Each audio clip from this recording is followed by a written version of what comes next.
My mom would be at all my sporting events. Let's say I was playing football, okay?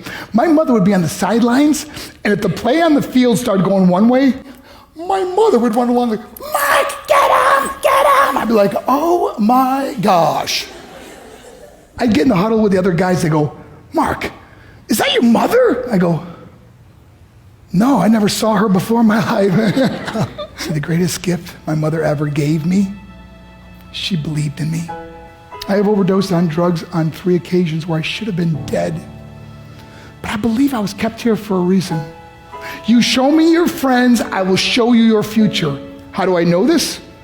I hung out with losers, and I became the biggest loser of them all because I gave up everything I dreamt about as a little boy because of who I chose to surround myself with. My friends would drive me home at 2, 3, 4 in the morning. We'd be drunk and high, laughing in the car.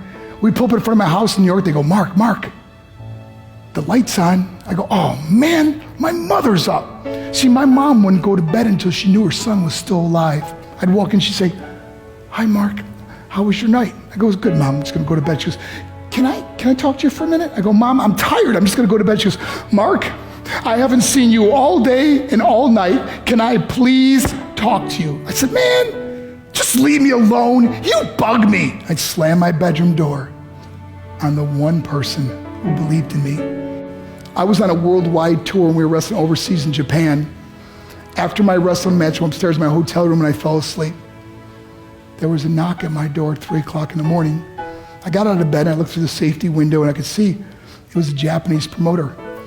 So I opened the door and he said, Mark, you need to call home. There's been an emergency. I went and got on the hotel room phone. I called back to the United States and said, hey, what's going on? They said, Mark, I don't know how to tell you this. I said, just tell me what happened. I suddenly started crying. They go, Mark, I can't tell you. I said, just say it. They said, Mark, your mother died. I just threw the phone down. I ran out of my hotel room. I took the elevator to the lobby, and when the doors opened up, I just ran out into the street. I mean, there was no cars, there was no people. It was 3 o'clock in the morning.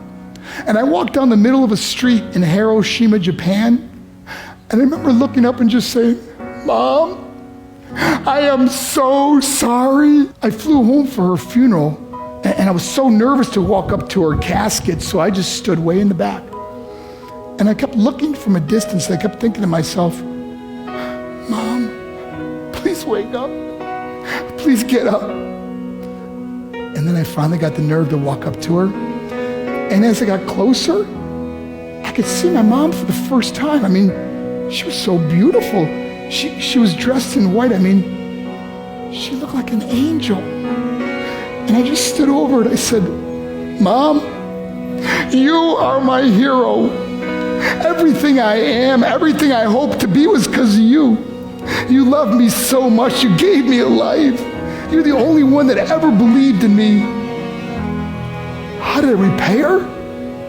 By getting drunk, by getting high, by getting stupid, by hanging out with losers? For what? All she ever wanted to do was talk to me. I wish I could talk to you now, Mom. I wish you could see what I'm doing. Why couldn't I have been a better son? We are defined by our choices. But if you surround yourself with people involved in drugs and alcohol and pills, it's a dead end. I'm not here to preach to you. I'm here to tell you I lived that life. It leads to broken hearts, broken relationships, broken dreams, and death. For what? To get high? If you have a mother or a father, when you go home, tell them how much you love them. See, my whole life was about being rich and famous. I had to be a millionaire. I had to win the race. I had to win the race at the expense of my marriage, my family, my friends. For what? To be all alone in the world? I learned what is truly important, and that is how precious this gift of life is, and our families, and how quickly it can be taken away. See, I no longer live in time, I live in moments. See, it's not what's in your pocket that matters. It's what's in your heart that truly matters.